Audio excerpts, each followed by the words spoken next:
Oui, moi, c'est quand je témoigne, je suis un peu toujours, j'ai de l'appréhension parce que voilà, je parle du Dieu Tout-Puissant et c'est beaucoup d'émotions parce que je fais remonter un peu mon enfance et puis surtout la rencontre avec le Seigneur. Alors ce matin, la première chose que j'ai dit dès le réveil, comme Moïse, Seigneur, si tu viens pas avec moi, j'y vais pas.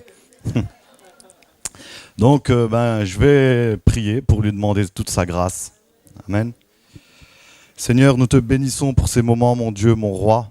Merci pour ce témoignage parce que c'est toi qui l'as fait. Moi, j'y suis absolument pour rien, Seigneur.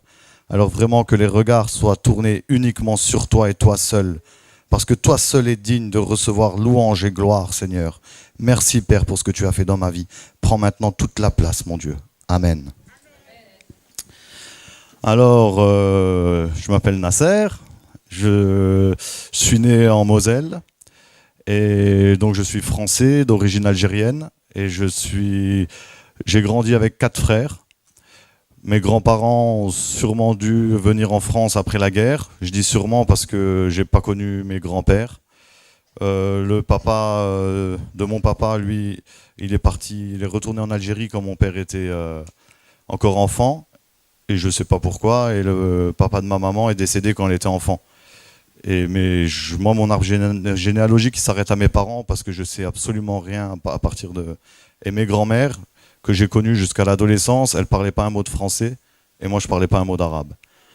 Parce que j'avais 4 frères, j'avais un papa ouvrier et une mère au foyer, donc on n'est jamais parti en vacances, jamais parti en Algérie.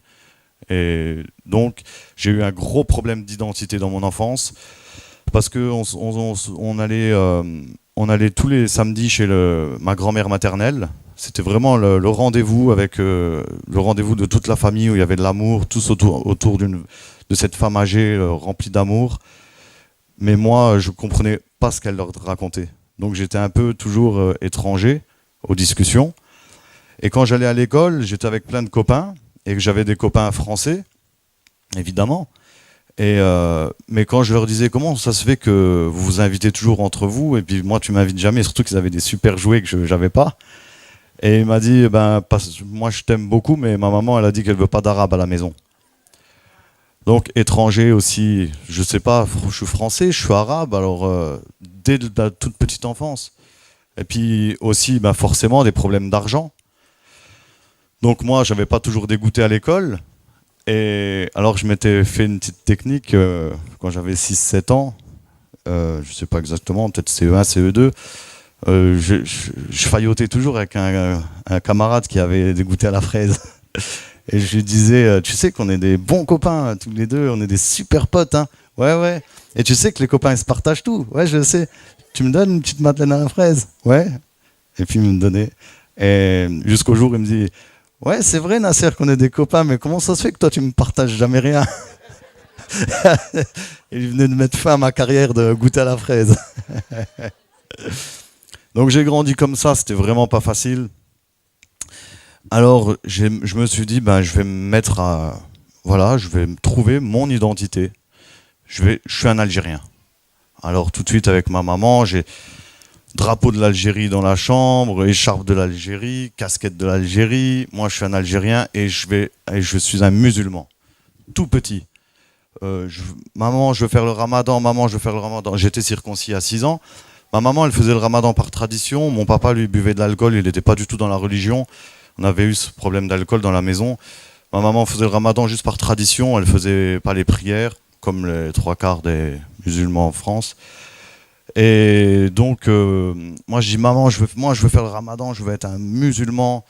Et elle me dit non, t'es trop petit, tu peux pas faire encore le ramadan, c'est dangereux pour toi, parce que je devais avoir 5-6 ans, je sais pas, je me rappelle plus trop. Et moi je veux faire le ramadan. Bon, tu le fais mais que le mercredi, d'accord. Dès que j'ai eu l'âge, je faisais le ramadan. Dès que j'ai eu 15 ans, maman, je vais aller à l'école coranique. Ok, elle m'inscrit à l'école coranique, j'apprends à lire l'arabe. J'apprends les sourates du Coran, je récitais 5 sourates du Coran, j'ai acheté un tapis et je priais, j'étais à fond, mais je savais même pas ce que je récitais. Et j'avais pas de relation avec un Dieu, je ressentais pas, vraiment, mais je voulais de tout mon cœur. Alors, et puis quand ma maman elle m'emmenait chez ma grand-mère le samedi, elle lui disait regarde ce qu'il a appris. Alors moi je récitais 5 sourates, ma mamie était contente, mais moi j'étais vide. vide, et puis j'étais quand même malheureux. Parce que j'étais vide, il me manquait quelque chose. Alors, et puis surtout dans cette école coranique, j'apprenais surtout les interdits de la religion. Ça me rendait même parano parce que, par exemple, il fallait rentrer dans une pièce avec le pied droit, surtout pas avec le pied gauche, sinon il y a les genoux, les démons qui rentrent avec toi. Quand tu rentres aux toilettes, c'était le contraire, je crois que c'était le pied gauche en premier. Il y avait plein de trucs, il faut surtout pas rigoler le vendredi parce que sinon il t'arrive un malheur et tu pleures le dimanche. Alors quand tu rentres de l'école, t'es un peu pressé. Hein, je rentrais de quel pied là? Oh, je devais ressortir, je récitais les sourates et je rentrais du bon pied. Quand j'étais aux toilettes, fallait pas être constipé. Au bout de 10 minutes, je commençais à entendre la chanson de Fort Boyard. Sors, t'as la clé, sors. Non, j'ai pas la clé. Faut y aller. Non, mais je rigole, mais c'était vraiment pas évident. Je vivais tout le temps dans cette peur, dans cette angoisse de pas bien faire.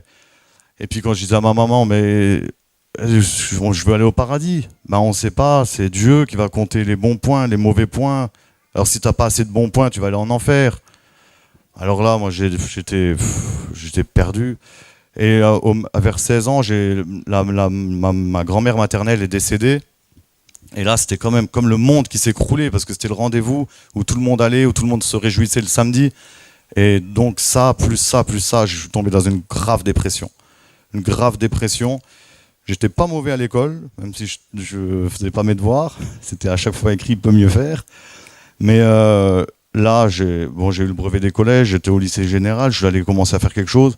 Mais là, 16 ans, dépression, tout arrêté, j'ai arrêté l'école, sorti de la religion. Et puis là, je suis tombé sur un reportage de Bob Marley et j'ai découvert les chansons très spirituelles. C'est plus tard que j'ai compris que c'était pas anodin parce que c'était toujours autour de la Bible. Bob Marley, les Rastas, ils avaient que la Bible. Et c'était des chants magnifiques, spirituels, mais bon, le malin, il est malin. C'est parce que dans ces chants, il disait le train pour Sion arrive, prenez votre ticket. Et c'était vraiment des chants, le plus beau chant, j'ai acheté une guitare pour le faire et je le faisais tous les jours. C'était Redemption Songs, ce chant de rédemption, ce chant de paix, de liberté. Les pirates m'avaient volé, il le dit en anglais, les pirates m'avaient dérobé pour me vendre au navire d'esclaves. Mais j'ai été fortifié par la main du Tout-Puissant. Et puis c'était que des paroles comme ça. Et plus loin, il dit faites ce qui est écrit dans la Bible. Et moi, je chantais ça alors que j'étais pas du tout j'y connaissais rien. Mais j'aimais, j'adorais même. J'adorais, c'était mon Dieu. C'était devenu mon Dieu pendant plus de 17, 18 ans. J'achetais tout de Bob Marley. Je faisais venir des DVD de Chine. Dès que j'avais des sous, c'était Bob Marley. Tout. Et même, j'allais tellement... D'ailleurs, quand j'ai donné ma vie au Seigneur plus tard, moi, un de mes 4 frères, il a dit à ma mère, mais t'inquiète pas, maman, ça va lui passer. Et ma mère, elle lui a dit, non, je sais que ça lui passera pas. Quand lui, il se met dans quelque chose, il y va à fond. Et puis, donc, c'était mon Dieu. Et bon, il chante des belles chansons de liberté, lisait la Bible, mais par contre, avant chaque concert, il disait que, parce que les Rastas, leur Dieu, c'est Haïlé Sélassié, le premier empereur noir d'Éthiopie. C'est là la subtilité de l'ennemi qui essaie de nous détourner. Parce qu'avant chaque concert, il disait Haïlé Sélassié, le premier, le roi des rois, le seigneur des seigneurs, le lion de la tribu de Juda, le roi de Salomon et de David. Et donc, il détourne, quoi. Bon, bref. Et moi, j'étais à fond là-dedans, mais j'étais pas du tout dans la religion. Moi, c'était juste les chants qui me plaisaient. Et Bob Marley, parce que quand il était petit, il est né d'une mère blanche, noire et d'un père blanc. Donc il a vécu le racisme et il a vécu le rejet. Parce qu'avec les blancs, on disait sale noir, et quand on était avec les noirs, on disait sale blanc. Et puis donc du coup, il a vécu le rejet. Mais malgré tout, il prenait la paix et l'amour. Mais moi aussi, c'était ça. J'ai jamais été méchant. Je me faisais surtout du mal à moi, plus tard. Et donc moi, j'ai grandi comme ça. Mais quand j'ai fait cette dépression, après c'était Bob Marley, mais c'était l'alcool, la fumée des joints, les festivals reggae. Je pensais en fait, je me disais quand j'ai lâché la religion musulmane, je me suis dit s'il faut vivre ça, tout ce que je vivais, ce que je vous disais là, c'est un enfer. Pour peut-être qu'un jour, peut-être, j'ai des bons points, j'ai assez de points pour être au paradis. Alors que, et puis ça se trouve, je vais quand même aller en enfer. Bah, tant qu'à faire, je prends ce qu'il y a à prendre et puis je vis à fond. Puis là, j'ai brûlé par les deux bouts. J'ai commencé une vie de débauche complète pendant longtemps. Je me suis mis avec une fille de mon quartier à 19 ans, avec qui j'ai eu 2 enfants. Mais moi, comme j'ai jamais appris à aimer, j'ai jamais appris à dire le mot je t'aime, je le connaissais même pas. Alors moi, et comme je voulais pas que mes enfants subissent un père alcoolique à la maison, j'étais jamais à la maison. Je travaillais la semaine, je rentrais pas le week-end, quoi. J'étais que avec mes copains, que pour boire et oublier. Je disais avec mon frère, je disais ben moi là, je vais débrancher la prise, quoi. Et je me claquais, je me buvais, je fumais. Et quand la femme de mon époque, elle disait le vendredi, tu rentres manger ce soir? Je lui ai envoyé, fais comme si j'étais mort, et si j'ai par chance, je reviens dimanche, fais comme si j'étais vivant. Et comme ça pendant 13 ans. J'étais pas un bon mari, j'étais pas un bon père, parce que j'étais perdu. J'étais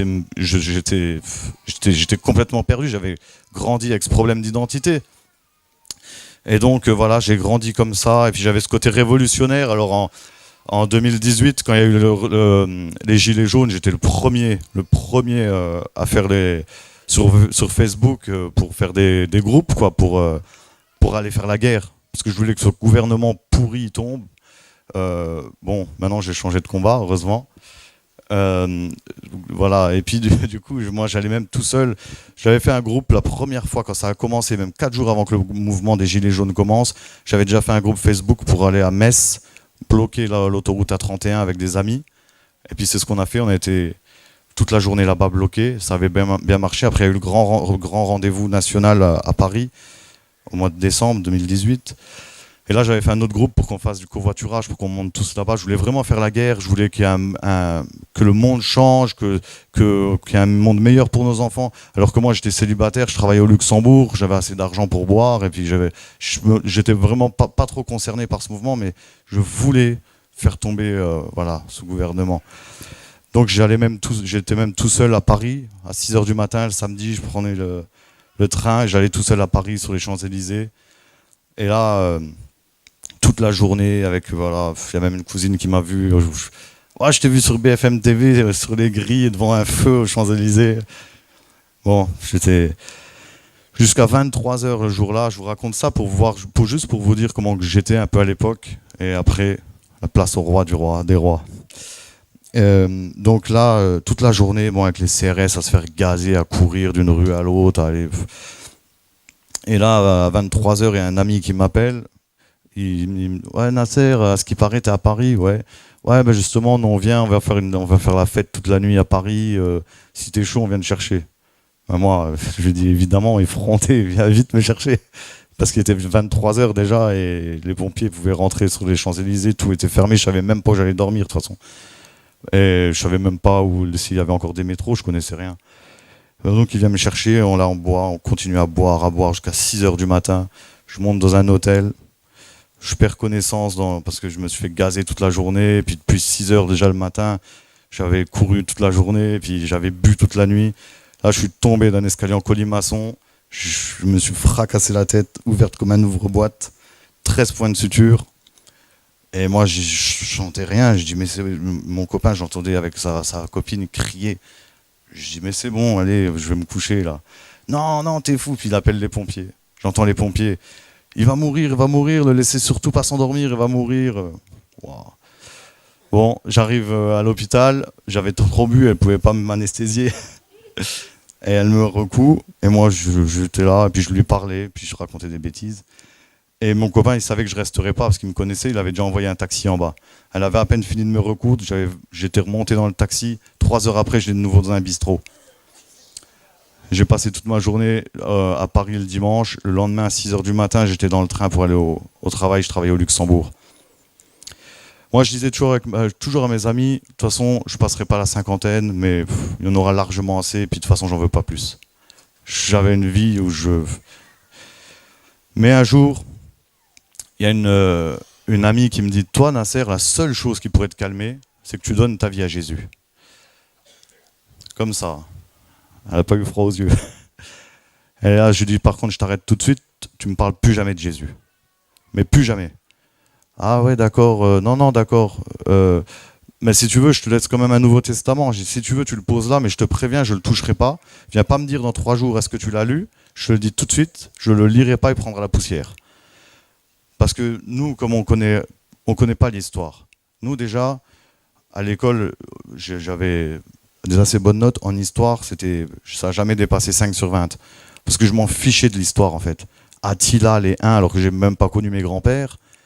C'est vrai, je connais pas l'Algérie, je sais même pas si je suis français ou arabe. Qu'est-ce que tu viens me parler d'Attila et de Louis XIV? Donc moi, tu me parlais pas de l'histoire. Donc je connaissais rien. Et donc moi, c'était... moi, Jésus, si je donnais ma vie à Jésus, pour moi, c'est comme si elle me disait, Nasser, il faut que tu renies que tu es un arabe et que tu sois un français. Allez, déjà, moi, j'aimais pas les juifs, j'aimais pas Israël, parce que je connaissais pas comment on grandit. Nous, qu'est-ce qu'on sait, qu'est-ce qu'on voit? C'est les juifs, on leur a fait laisser voler la terre de nos frères les Palestiniens après la guerre, pour compensation de ce qui s'est passé pendant la Shoah. Et du coup, ils pillent et ils tuent nos frères palestiniens. Et moi, je pensais ça parce que je connaissais pas l'histoire. Et je sais qu'il y a des centaines de milliers de franco-algériens, de franco-maghrébins qui pensent exactement ce que je pensais à cette époque-là. Parce qu'on est aveuglé, parce qu'on ne connaît pas l'histoire. Donc j'ai dit, tu me parles surtout pas de Jésus. Je veux pas de Jésus. Et puis j'avais peur aussi de la peur du qu'en dira-t-on. J'avais peur de ce que ma famille allait dire. Ouais, tu renies ta race. D'ailleurs, c'est ce qu'ils ont dit.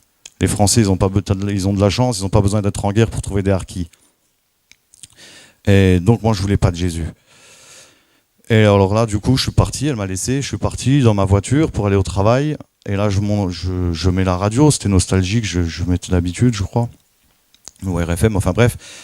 Et là, rien du tout. D'habitude, il y avait toujours, dès que je mettais le contact, il y a la radio. Bon, c'est bizarre, je mets Skyrock, hop, je change de chaîne, rien du tout. C'est bizarre ça. Bon, tant pis, je vais être en retard, je pars. Et puis d'un coup, j'entends, le Seigneur Jésus est mort sur la croix pour toi. Par amour pour toi, son sang a coulé, etc., etc. Je sais plus exactement c'était quoi les paroles. J'ai dit, waouh, c'est quoi ça? Et après, j'attends, parce qu'elle venait de me dire, la seule chose qui peut te calmer, c'est que tu donnes ta vie à Jésus. Et j'avais jamais entendu de ma vie ça, même une prière, j'avais jamais entendu peut-être. Et encore moins la radio là. Et à la fin, j'entends, vous étiez bien sur la radio RCF, et ça coupe, et ça me met nostalgie. Oh, je vais voir sur Internet. Radio RCF, Radio des Chrétiens de France. Oh là, j'ai dit là, il y a quelque chose là. Là par contre. Alors j'ai commencé à faire des recherches, islam, christianisme, Mahomet, Jésus. Je cherchais surtout des détracteurs de la Bible. Je voulais pas donner ma vie à Jésus, mais vraiment pas. Mais plus je cherchais, et plus Jésus devenait une évidence. Alors j'ai dit, bon, il manque quelque chose à ma recherche. C'est d'aller dans une assemblée évangélique, parce que je connaissais rien, je savais même pas s'il y avait des vitraux aussi, je savais même pas ce qu'on y prêchait, le mot prêcher même je connaissais pas. Alors c'était en février 2019. Alors j'ai été dans cette assemblée un dimanche matin, et première note de louange, l'amour de Dieu qui m'a transpercé, foudroyé, qui a brisé toute cette armure que je m'étais faite pendant 33 ans. Et je me suis mis à pleurer. Je me cachais parce que j'avais honte. Et ça a duré longtemps, pendant toute la louange, je sais pas, pendant la prédication, et je pleurais. Et je savais que j'étais enfin sauvé, enfin libéré, enfin sur le bon chemin. Mais je ne savais même pas sur le bon chemin de quoi.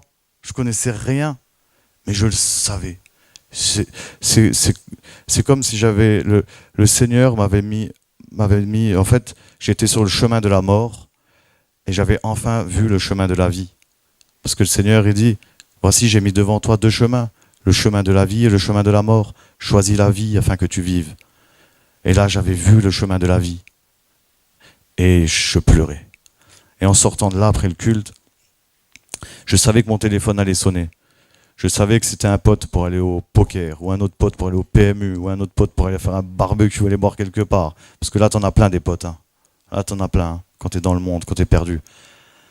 Et moi, je voulais plus de cette vie-là. J'avais qu'une envie, c'est de retourner dans cette église pour revivre ces moments de joie et d'espérance que je trouvais nulle part ailleurs. Et donc, j'étais dans ma chambre et j'ai dit, bah, Seigneur, si c'est vraiment toi, Jésus, le Dieu que j'ai senti tout à l'heure, là, si c'est vraiment toi, alors fais-moi un signe, je te promets que je te donnerai ma vie. Et là, il m'a fait des signes toute l'année 2019. C'était... Je dis souvent, quand je raconte ce témoignage, que c'est comme un père, quand il apprend à son fils à faire du vélo. Au départ, il est sur 4 roues, il veut qu'il passe au vélo à 2 roues. Alors, d'abord, il lui tient la selle. Et puis, il avance avec lui jusqu'à ce qu'il ait assez d'élan. Et dès qu'il a assez d'élan, il le laisse. Mais il reste à côté. Et il regarde son fils et prend plaisir à le voir faire du vélo. Et moi, dès qu'il voyait que je vacillais, et il me faisait un signe, pour dire, je suis là, t'inquiète pas. Un des signes... quand j'avais vécu ça, je lisais ma Bible. Je prenais le train tous les matins parce que je travaillais au Luxembourg et je lisais ma Bible tous les matins dans le train. Et un jour, le Seigneur est bon parce qu'il m'a mis aussi un père spirituel à côté de moi. Tout de suite, il m'a pris sous son aile aussi, et puis il m'a montré comment il fallait faire. Parce que moi, je venais, autant vous dire, tordu et puis bourrin. Je le suis encore un peu. Des fois, je manque de tact, de sagesse, mais on apprend tous les jours avec le Seigneur. Hein? Alors bon, je dis beaucoup pardon, jusqu'à ce que j'ai la sagesse du Seigneur pour de bon. Et donc, et je lisais ma Bible, et mon père spirituel me disait toujours, quand tu lis la Bible, prie avant. Prie ton Dieu, et tu dis, Seigneur, parce que la parole, elle est vivante, c'est Dieu la parole. Seigneur, parle-moi, qu'est-ce que tu veux me dire? Je vais ouvrir ta parole, on ne lit pas comme une BD. Je veux que tu me parles, Seigneur, parce que c'est sa parole. Alors j'étais dans le train, et j'ai dit, Seigneur, je m'apprête à lire ta parole, parle-moi. Et donc je lis, Actes des Apôtres, chapitre 10. Corneille, Pierre, il a une vision d'une nappe et puis il voit des animaux. Je dis, oh là là, qu'est-ce que c'est que ça? J'avais rien compris.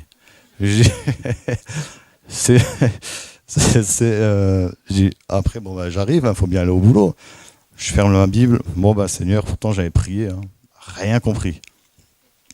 Ça marche pas son truc là. Je fais ma journée de travail, le soir je vais à la réunion de prière, c'était le jeudi parce qu'après je ratais plus rien, c'était bon. Je vais à la réunion de prière le jeudi soir, donc on y va, on chante, on loue Dieu. Le pasteur il arrive, voilà, ce soir on va prendre ensemble les Actes des Apôtres, chapitre 10. Et il m'explique tout. Il y a environ 1200 chapitres dans la Bible, 33 000 versets à peu près. Il m'a lu ce passage-là, il m'a expliqué. Et j'ai dit, waouh! Ça, c'est le Seigneur. Après, il m'a fait un autre signe. Je commence déjà à être ému. Seigneur, tu es merveilleux. Bon. Voilà, j'ai avalé ma salive. Après, il m'a fait un autre signe. C'était mon frère. J'avais 4 frères, hein, avec qui on buvait beaucoup. Et puis là, j'étais dans ma machine, parce que j'étais conducteur d'engin. J'étais dans ma machine, et puis il me dit... Ouais. Ah, pardon. Je m'étais lâché, là. Il me dit, hier, j'ai fait ça. Il me raconte son week-end. J'étais au casino, après j'ai fait ça, après j'étais en Allemagne, enfin... Et puis d'habitude, j'étais avec lui ou avec un autre pote, et du coup, je lui disais, moi, j'ai fait ça. Mais là, j'avais découvert le Seigneur Jésus. J'avais rencontré le Seigneur quelques mois avant. Donc, j'ai essayé de lui faire la morale. Encore une fois. Ah, attends, tu devrais... Pop, il me dit. Commence pas à me gonfler avec ta secte, toi. Bientôt, ils vont te faire brouter de l'herbe comme en Amérique. Bon. Et moi, ouais, ils sont comme moi, mes frères. Enfin, j'étais comme eux. Et moi, je rigolais. J'ai rigolé un peu parce que je sais que quelques mois avant, j'aurais dit exactement la même chose, en fait. Mais là, je lui dis, écoute, c'est vrai, t'as raison. Je vais pas te saouler avec ça à chaque fois que je t'ai au téléphone. Parce que de toute façon, maintenant, je sais que j'ai mis la graine dans ton cœur. C'est le Seigneur qui va faire croître parce qu'il te cherche aussi, parce qu'il t'aime. Donc, attends-toi à avoir un signe de Dieu. Comme il m'a fait un signe. Je le sais qu'il va le faire. Et je le sais qu'il va le faire aussi pour ceux qui ne le connaissent pas encore. Et donc, il me dit, ouais, parce que mon frère, il vendait des voitures depuis environ 18 ans, je crois. Il vendait des voitures d'occasion. Et puis là, il me dit, ouais, bon, je te laisse parce qu'il y a une cliente qui m'appelle en double appel. Vas-y, à plus. Ok. Et là, je prie, Seigneur, s'il te plaît, fais un signe à mon frère tout de suite. Tu lui fais un signe maintenant, parce que là, j'en peux plus, qu'il me croit pas, etc. Et puis voilà. Et puis je prie, et puis il me dit... et puis le téléphone, il sonne, j'avais même pas fini de prier. Mon frère, waouh, écoute, je vais te mettre en double appel avec la cliente, tu parles pas, t'écoutes, parce que si je te raconte, tu me croiras pas. Alors écoute seulement. Bon, j'écoute, et puis il dit, excusez-moi madame, vous disiez quoi? C'était pour vous dire que finalement on va annuler la réservation du véhicule parce qu'on a décidé de faire une grande fête en l'honneur de notre Seigneur Jésus. En tout cas, merci pour votre accueil, monsieur, et que le Seigneur vous bénisse. J'ai raccroché, je pleurais. Je dis, mais Seigneur, comment tu fais? Comment tu fais ça? Et là, à ce moment-là, il m'avait fait plein de signes en 2019. Mais à ce moment-là, je dis, c'est bon, papa, tu peux lâcher la selle, là. Je suis parti. Je tomberai plus. Enfin, si, je suis retombé, mais il était cool quand même, là. Le Seigneur, il est merveilleux. Et donc, là, mon père spirituel, au bout d'un moment, il arrive. Nasser, t'as lu Lévitique? Oui. Qu'est-ce que t'as vu? Ben, Dieu est un Dieu jaloux. Il veut pas que notre cœur soit partagé. Tu sais ce qu'il te reste à faire avec Bob Marley? Ouf. Enfin, ça c'était dur. Ça, c'était dur. Très, très dur. J'avais des cadres, des trucs partout. Hein. Je m'étais fait un hôtel. 2 octobre 2019. Je prends tout, j'arrache tout. Je mets par terre. Seigneur, voilà. Je me suis mis à genoux devant. Je pleurais. Seigneur, je sais que tu es un Dieu jaloux. Moi, je veux te montrer qu'il n'y a que toi. Je jette tout à la poubelle. J'ai tout jeté à la poubelle. 3 semaines après, 23 octobre, mon père spirituel m'appelle. Nasser, j'étais au travail dans ma machine, on s'appelait beaucoup parce que comme je travaillais dans une machine, on me donnait ce que j'avais à faire le matin, toute la journée on me laissait tranquille et je pouvais être avec lui beaucoup au téléphone parce que lui il partait en déplacement, alors on priait beaucoup, je pouvais écouter la Bible et puis etc. Mais ça c'est une grâce de Dieu évidemment. Et puis il me dit, mon frère, tu vas être baptisé aujourd'hui dans le Saint-Esprit, t'es prêt? Oh, moi j'y croyais pas trop. J'aimais Dieu déjà de tout mon cœur. Mais ça, baptême dans le Saint-Esprit, qu'il y a quelque chose qui vient, que tu parles dans des nouvelles langues et tout. Alors là, par contre, j'ai dit ça, c'est bien gentil, mais... Alors il me dit, ouais, puis moi je dis, ouais, dans ma tête, bon, on sait jamais. Hein. Alors prie, moi je prie en langue, et toi tu pries. Ok. Bon Seigneur, merci, tu vas me baptiser dans le Saint-Esprit. Je n'ai pas convaincu du tout. On prie au moins 1 heure, et lui en langue. Et puis, au bout d'1 heure, j'avais envie d'arrêter un peu. Et puis, j'ai dit, ouais, bon, ben, je t'appelle ce soir hein, si je suis baptisé. Hein. En gros, c'était lâche-moi, c'est bon, là, ça fait 1 heure. Et il me dit, non, tu vas m'appeler parce que tu seras baptisé. Oh, ben, si tu veux, ok. Bon, je continue ma journée de travail, je rentre le soir, 17h. Je ressors de la gare, je m'en rappellerai évidemment toute ma vie. Je devais aller au Carrefour acheter des bananes et un pack d'eau. Mais plus je m'approchais du magasin, à un moment, je commence à avoir des fourmis dans les mains. Je dis, wow, c'est quoi ça? Alors j'accélère, je me dis, bon, je sais qu'il faut que j'aille prier là. Mais il faut vite que j'aille acheter des bananes. Alors j'accélère au magasin et je me rapproche. Wow, des fourmis dans les jambes. Je dis, wow! Du coup, je fais demi-tour, je cours à mon appartement, je vais pas acheter des bananes, je jette mon sac, mes chaussures, je vais dans ma chambre, je me mets à genoux, Seigneur, je sais qu'il se passe quelque chose, tu vas me baptiser. Bon, bref, 3/4 d'heure comme ça. Et j'étais à genoux, mais là, à genoux, les mains comme ça. Et puis je disais, Alléluia, Alléluia, Alléluia. J'arrivais plus à dire Alléluia. Alléluia, Alléluia. Et comme une mitraillette à genoux, bloqué pendant 10 minutes comme ça, mais et j'étais comme étranger parce que j'étais spectateur de ce qui se passait en fait. Mais une puissance c'est indescriptible. Je ne pourrais pas comparer à quelque chose parce que je ne peux pas dire c'est la foudre, j'ai jamais pris un coup de foudre. Mais à un moment, je sais que ça a duré peut-être 10 minutes. Et à un moment, j'étais... mais ça mitraillait. Et puis à un moment, je pensais, Seigneur, lâche-moi, s'il te plaît, lâche-moi, parce que je vais faire un arrêt cardiaque. Et là, il a commencé à me lâcher. J'ai pu dire, redire Alléluia, Alléluia, Alléluia. Et après, j'étais au bout de mon lit comme ça. Waouh, je dis, c'est un truc de fou que c'est. Et je disais, s'il me rajoutait un millième, je finissais en cendres au bout de mon lit. Tellement que c'était puissant. Alors là, oui, les Actes des Apôtres, chapitre 2, c'est vrai. Oui, tout ce qui est dans la Bible, c'est vrai. Qu'est-ce que tu veux dire après? Même n'importe qui vient te dire, ouais, mais tu sais, Jésus, ouais, mais t'as vu, parce que la Bible, on me dit souvent, ouais, mais ça serait bien que tu fasses des débats avec des musulmans et tout. Mais je dis, mais moi, déjà, je suis pas un érudit. J'ai du mal avec. Je suis aussi un ouvrier, conducteur d'engin. Puis que ça se trouve, il va me moucher. Si je commence à faire des conflits d'ego, il va me moucher sur quelque chose. Je vais être pas bien. Il va croire que c'est lui qui a raison. À quoi ça sert? Moi, je sais en qui je crois. Qui c'est qui va pouvoir me dire le contraire avec ce que j'ai vécu au bout de mon lit? C'est impossible. Donc, je n'ai pas envie de rentrer dans les débats. Je sais que c'est le Seigneur qui touche les cœurs. Nous, on a juste à semer. Voilà, le Seigneur, il t'aime. Et puis moi, je sais en qui je crois. Je sais que c'est mon papa qui m'aime aussi. Donc à partir de ce moment-là, je n'ai pas besoin de me justifier. J'ai juste à le dire.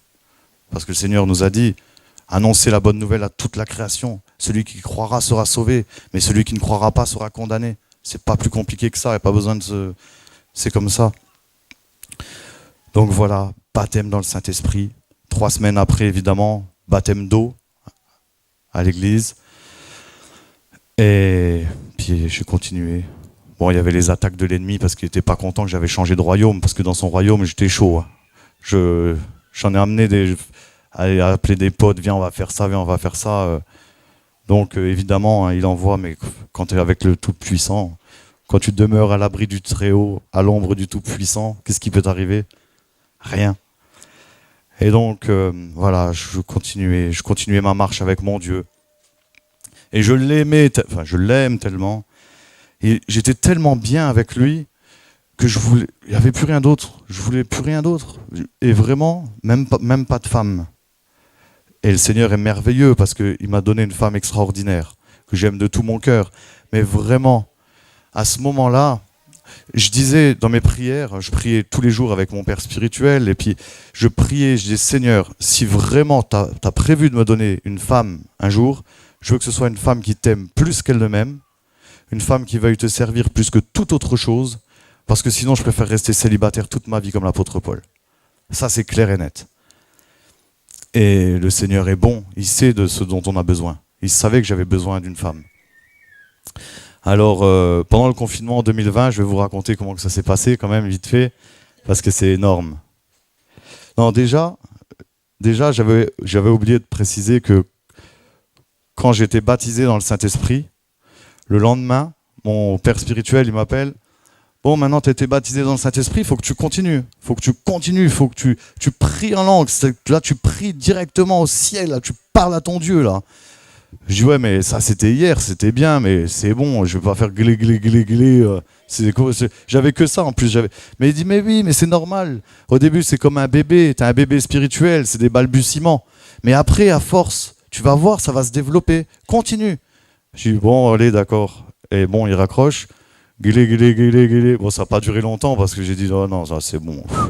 Guilé, guilé, non, ça quand même, on n'est pas des fous quand même. Et là, non, mais... Alors j'étais là. Guilé, guilé, guilé, guilé, guilé, guilé, guilé. Bon, et le téléphone il sonne, il vibre. J'avais une application de la Bible, les versets. Et non, quand le Seigneur te parle, il parle toujours avec sa parole évidemment, et on appelle ça un réma, quand c'est la parole de Dieu. Donc mon téléphone il vibre, alors je regarde, et là je regarde le verset du jour. Jérémie 16, 16. J'ai recueilli tes paroles et je les ai dévorées. Tes paroles ont fait la joie et l'allégresse de mon cœur. Ça c'était Jérémie, c'est Jérémie qui dit ça à l'Éternel, mais bon, quand c'est Réma, c'est Dieu qui te parle. Alors là, je me suis plus arrêté. Plus arrêté, mais c'est-à-dire plus arrêté. C'est que je priais tout le temps en langue. Le Seigneur m'a donné aussi le ministère d'intercession. Je priais nuit et jour. J'étais dans ma machine, et je sais que ça fait rire, c'est normal. Je mettais des écouteurs exprès pour faire croire que j'étais en Bluetooth au téléphone. Et j'étais en langue, carabache, toute la journée, voilà, forcément. Et puis, je sortais, c'était la période 2020, donc j'étais content, j'étais un des seuls qui était content des masques chirurgicaux, parce que je le mettais dans la rue pour pouvoir prier en langue. Je pouvais prier tranquille, personne ne me prenait pour un fou. Il y avait le masque. D'ailleurs, j'ai repensé à ça il y a 3 semaines, j'étais en cure thermale, et entre deux soins, il fallait, on était dans une salle de pause pendant un quart d'heure, et moi j'avais envie de prier, quoi. Alors j'avais un livre, j'avais plus envie de lire, j'avais juste envie de prier, et j'avais plein de gens dans la salle, de la salle de pause. Alors je faisais semblant de lire, j'étais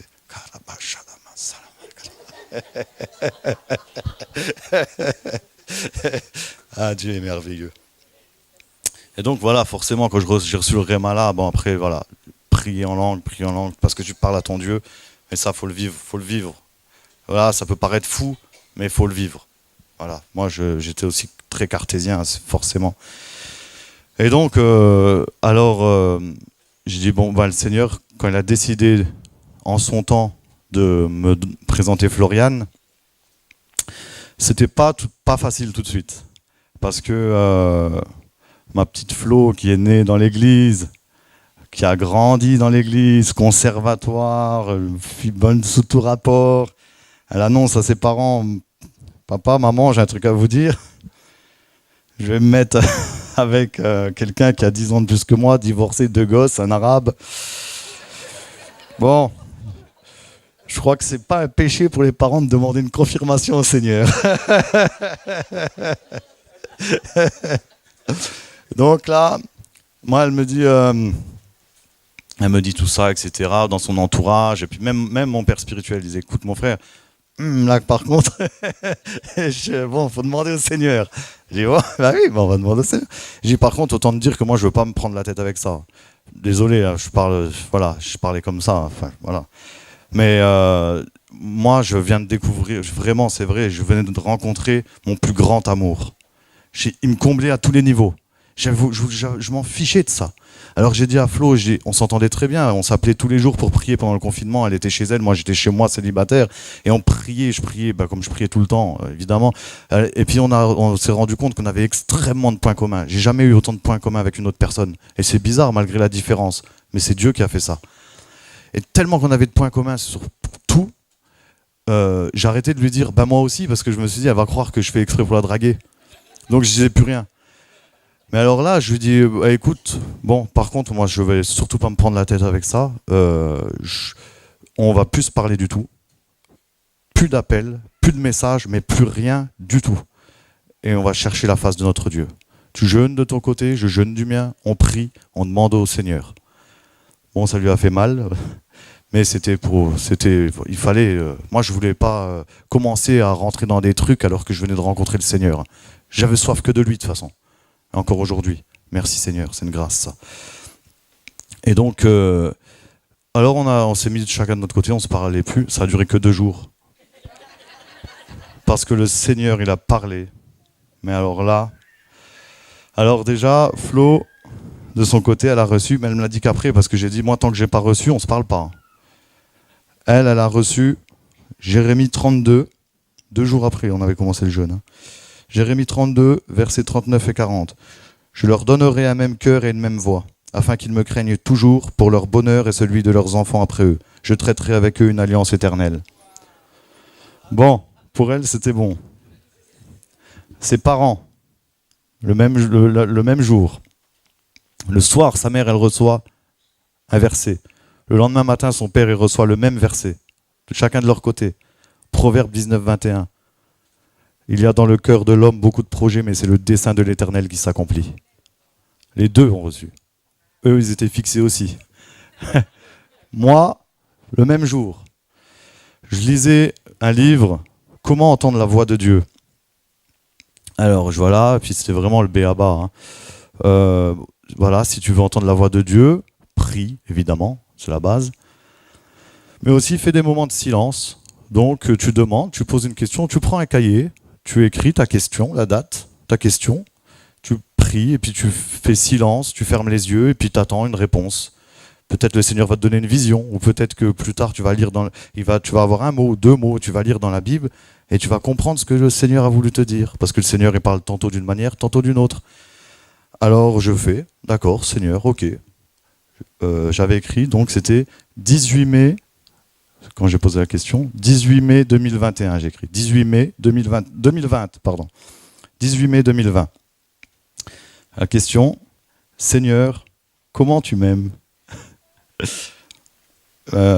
Bon, je prie et puis j'attends la réponse du Seigneur. Je m'attendais à avoir une montagne, je t'aime grand comme ça, mais comme c'était une question bête, ben le Seigneur m'a pas répondu parce qu'évidemment, il a donné sa vie pour moi et les cieux des cieux ne peuvent contenir l'amour qu'il a pour chacun de nous. Comment tu vas lui dire comment tu m'aimes? Comment il peut te le dire? Il y a pas les mots, ils sont pas assez forts ici et il peut même pas le montrer, c'est l'univers. Et donc j'ai pas eu de réponse. Donc copie blanche, le lendemain, je jeûnais toujours. Et là, je lis poser une question au Seigneur, même si vous avez peur de la réponse. Bon, j'avais quand même un peu d'appréhension parce que je m'étais attaché à Flo quand même. Et donc, j'ai dit, ok Seigneur, 19 mai, Seigneur, est-ce que c'est vraiment Floriane que tu as prévu pour moi? Et ensuite, je continue à lire le livre. Est-ce qu'il faut avoir la foi comme un enfant? Vous êtes des enfants de Dieu. Il faut avoir la foi comme un enfant. D'accord, Seigneur, je vais avoir la foi comme un enfant. Et le Seigneur, il peut vous parler à n'importe quel moment, même pendant un café. D'accord, Seigneur, alors je vais finir mon jeûne et je vais aller boire un café, parce que tu vas me parler pendant le café. J'ai été boire mon café, je me suis mis assis à table, je bois mon café, d'habitude je reste toujours assis à table pour boire mon café, mais là je me lève, je me tourne vers le frigo, et au-dessus de mon frigo, il y avait un faire-part qui traînait depuis 2018, 2 ans. Quand on est célibataire, on ne fait pas souvent le haut du frigo. Et il était debout là. Et donc, je me retourne, je bois mon café, je faisais même pas attention au truc qu'il y avait au-dessus. Et en buvant le café, je lève ma tête et le faire-part, il était tombé. Il dépassait du frigo. Je dis, tiens, je chope le faire-part et je regarde. C'était une invitation, donc de 2018. On se dit oui aujourd'hui, 19 mai. Ça, c'est notre Dieu. Ça, c'est notre Dieu. Il n'y a personne qui... Je dis, mais Seigneur, t'es trop fort. J'arrêtais pas de lui dire ça de toute façon tout le temps. Et le Seigneur est bon. Et après, direct, hein, l'année d'après, donc le 29 mai, d'ailleurs le 29 mai, là, le lundi de Pentecôte, ça sera nos 2 ans de mariage. 29 mai 2021, on s'est mariés, on a dit la cagnotte, ça sera pour notre Dieu, mission au Bénin. 2 mois après, on partait en mission au Bénin dans la brousse, à Feseda, au Gokpaté, parce que je dis toujours, Seigneur, moi je veux partir en mission, tu m'envoies n'importe où, je vais en mission en Afrique, même vivre là-bas, j'y vais. Donc là, en voyage de noces, on est parti dans la brousse 2 semaines. On a tellement morflé que je suis rentré et j'ai dit, Seigneur, partout, mais pas en Afrique.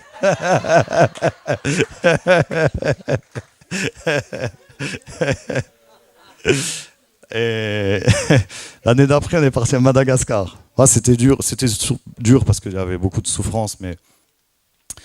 Et puis donc, du coup, on avance comme ça avec notre Dieu, il est vraiment merveilleux. Le Seigneur, moi j'avais toujours vécu en appartement, parce que je suis pas matérialiste, et puis moi je pensais qu'à aller boire, et puis de toute façon, j'avais pas envie de me poser, de toute façon. À l'époque, hein, pas quand j'ai rencontré le Seigneur, évidemment. Et là, le Seigneur me dit... Parce que le Seigneur, il m'avait délivré de l'alcool. Hein. Ça va de soi. Hein. J'ai oublié de le dire, mais il m'a délivré de toutes mes addictions et tout. Il m'a remis dans mon bon sens. Hein. Et donc, là, le Seigneur me dit, tu vas acheter une maison et tu en feras une maison de prière. Oh là, je dis, Seigneur, par contre, moi, oui, évidemment, hein. Mais moi, j'ai pas envie de perdre mon temps à aller visiter, à faire des travaux. Je veux que ce soit la première que je visite, je veux que ce soit celle-là. Et pas de travaux. Ou en tout cas pas beaucoup, parce que moi je vais passer des heures, t'imagines, je vais parler avec Dieu, t'imagines, je passe des heures à faire des recherches, à faire des travaux, c'est le temps que je passerai pas avec toi à prier. Et le Seigneur il sait, il est bon, on cherche, on aimait bien dans un village où j'habitais déjà en appartement, il y avait un beau lac avec un beau parc, on aimait bien, mais bon, on s'est dit, bon ici c'est un peu cher et tout, bon on va pas... Donc j'ai cherché quand même entre l'axe Metz-Luxembourg, parce que je travaillais au Luxembourg. Donc j'ai dit on va chercher sur 50 km à peu près. Hein. Et le lendemain, je regarde sur Internet, je trouve une maison encore plus près du lac et du parc. Je vais la visiter, mais elle était 20 000 euros plus chère au-dessus de nos moyens. Bon, bah, je dis à Flo, bah, viens, on va la visiter. Et de toute façon, au pire, on n'aura rien perdu parce qu'on va aller annoncer l'évangile en même temps au proprio. Alors, on a été, on visite. Alors voilà, c'était une grande salle, voilà, 50 mètres carrés. Et en bas, hein. Et puis après, il y avait l'étage. Donc, on visite, il nous montre, voilà, alors là, il y a la cuisine et tout. Alors que moi, j'étais déjà en train de me dire, bon, là, je mets 10 chaises comme ça, 10 comme ça, soit 40 chaises. Et bon, de toute façon, elle était quand même 20 000 euros plus chère. Et à un moment, le Seigneur me dit, c'est celle-là, c'est pour vous. Ah, mais Seigneur, elle est 20 000 euros. C'est celle-là, c'est pour vous. Oh, bon, ok, Seigneur. Alors, on revisite, on dit, bon, ben voilà, on va réfléchir. Non, on allait surtout attendre le miracle de Dieu parce que c'était 20 000 euros plus cher. Et surtout qu'en plus, il avait plein de visites à faire. Alors qu'il avait mis l'annonce le matin, il a dit, j'ai plein de visites à faire. Parce que là-bas, c'est beaucoup demandé vu que c'est frontalier. Alors, on est rentré chez nous. Le lendemain matin, on reçoit un coup de fil. Le propriétaire. Écoutez, je ne sais pas pourquoi. Celui-là, on le connaît. C'est Dieu. Écoutez, je ne sais pas pourquoi, mais ce matin, je me suis réveillé. J'ai eu envie de descendre la maison à 20 000.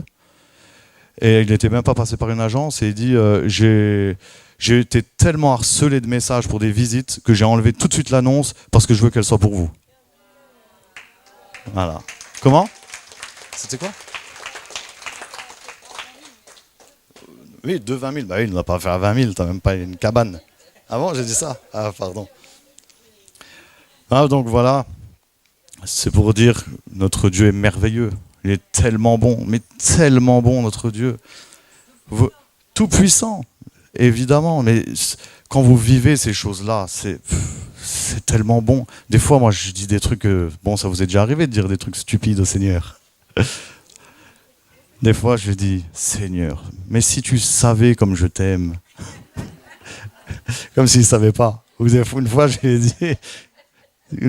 ai dit, ah Seigneur, moi je veux prendre soin de toi. Alors que je suis même pas une poussière dans sa main.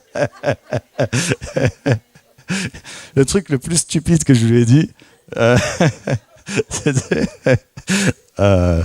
je m'inquiétais un peu pour mon ado de 16 ans. Et je dis, mais... Non, il avait 14, 15 ans, enfin bref. Et je dis, mais Seigneur, c'est vrai que toi, quand tu es venu sur la terre, t'as été tenté comme nous, en toutes choses, quoi. Mais t'as pas eu d'enfant quand tu étais sur terre. Tu sais pas ce que c'est, toi, de t'inquiéter pour un enfant. Et là, il me dit, j'en ai en ce moment environ 8 milliards. Pardon, Seigneur.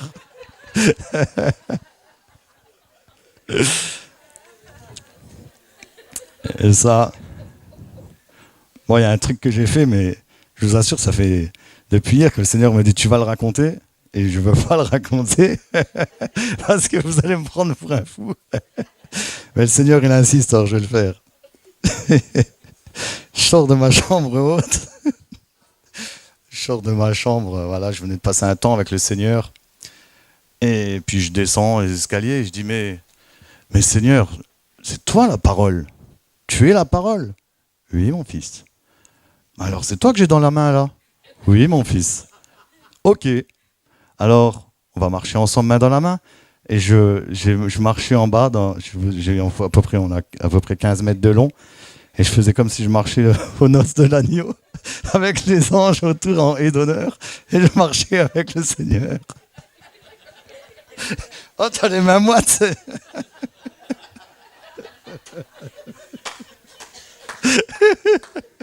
Je voulais pas la raconter, mais il m'a dit, tu la raconteras.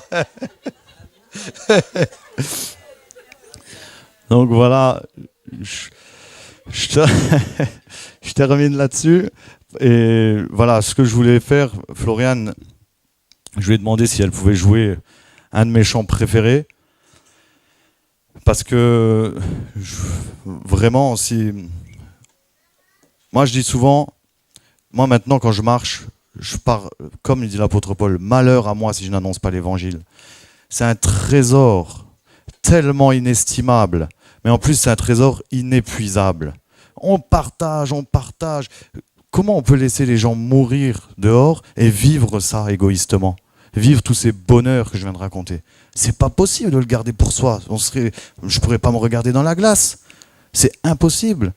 Et donc il faut, et c'est notre mission. Le Seigneur, il dit, allez par tout le monde. Prêchez, annoncez, vous avez reçu gratuitement, donnez gratuitement. Allez. Donc, j'aimerais bien que on se recueille un peu devant Dieu. Et je vais vous laisser avec seulement 2 versets. Mais vraiment, qu'on fasse un cœur à cœur avec Dieu. Comme je vous disais, moi je parle tout le temps à mon Dieu. Parlez, il est là, il fait exception, il nous aime tous autant. Il n'y en a pas un qui est privilégié, un que Dieu aime plus, un chouchou. Non, Dieu il aime tout le monde. Tout le monde. Donc si vous êtes là pour la première fois, si vous voulez vivre ces moments, si vous voulez rencontrer ce Dieu d'amour, ce Père éternel, ouvrez-lui simplement votre cœur. Si pendant ce moment de chant, pendant ce chant, si vous êtes touché, si vous voulez vivre ces moments qu'on vit avec Dieu, et surtout si vous voulez avoir accès à la vie éternelle, pour être avec lui pour l'éternité dans son ciel de gloire, si vous êtes touché, approchez-vous devant. Il n'y a personne qui vous jugera, c'est juste entre Dieu, le Père et vous. Parce que si vous êtes là aujourd'hui, c'est parce qu'il vous aime aussi, parce qu'il veut aussi prendre votre cœur et dire « Viens mon enfant, je veux aussi prendre soin de toi comme je prends soin de Nasser. Viens mon enfant, je te donnerai la main, je t'apprendrai à faire du vélo, je t'apprendrai à marcher, je t'apprendrai à courir. Viens mon enfant, viens dans les bras d'amour de ton papa. Je t'ai attiré ici par mon esprit, tu n'es pas venu ici par tes propres forces. Viens dans les bras de papa, je t'aime. » Et si vous êtes là, que vous connaissez déjà Dieu, que vous avez déjà fait la paix avec le Seigneur, mais que vous vous dites, mais Seigneur, j'aimerais bien aussi vivre ces moments-là avec toi. Pourquoi j'ai perdu ces moments-là? Moi aussi, je vivais des bons temps avec toi. Moi aussi, je parlais et tu me répondais. Pourquoi, Seigneur? Pourquoi je prie plus comme avant? Pourquoi, Seigneur, je lis plus ma Bible comme avant au début? Seigneur, viens ranimer en moi la flamme. Viens ranimer en moi, Seigneur, le feu du premier amour. Donc si vous êtes touchés pendant ce chant, approchez-vous simplement aussi devant et on priera pour vous.